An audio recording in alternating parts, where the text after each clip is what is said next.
ખેડા જિલ્લામાં આવેલા મહુધાના ચુણેલમાં છેલ્લા કેટલાય દિવસોથી ગામની ચારે ભાગોરે અને ગામની ગલીઓમાં ગંદકી અને મચ્છરોના ત્રાસથી સ્થાનિકો હેરાન થઈ ગયા છે.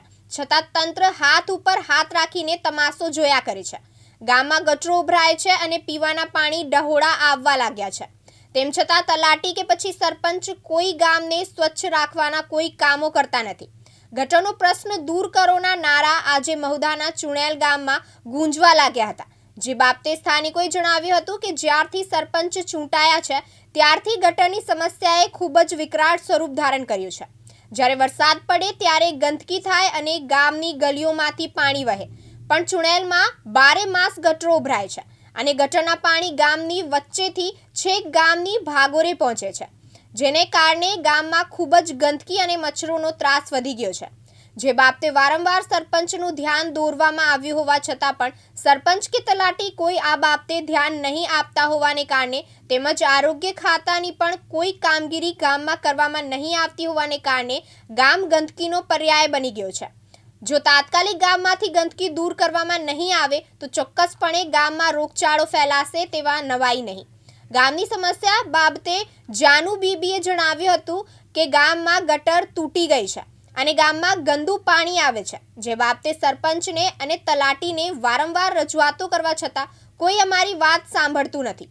જો ગામમાં રોગચાળો ફાટી નીકળશે તો જવાબદાર કોણ? શું અમે ગરીબ છીએ માટે અમારે વેઠવાનું? હું નાની ભાગોળે રહું છું. અમારા વિયતરમાં કોઈ સફાઈ કરવામાં આવતું નથી. ગટર સફાઈ અને પાણી જેવી પાયાની સુવિધાઓ અમે મળતી જ નથી.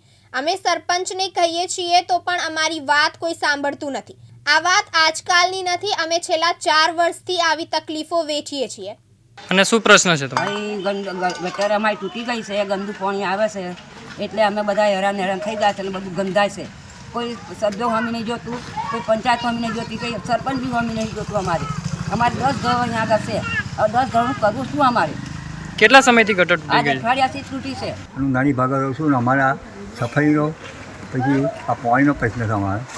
એટલે કે સરપંચ જ્યારથી આ ચૂંટીને આવ્યા તે સમયથી કોઈ સફાઈ, આ ગંદકી, પછી ગટરની કંઈક યોજના, બરાબર, એ કોઈ કામગીરી કરવામાં આવતી નહીં.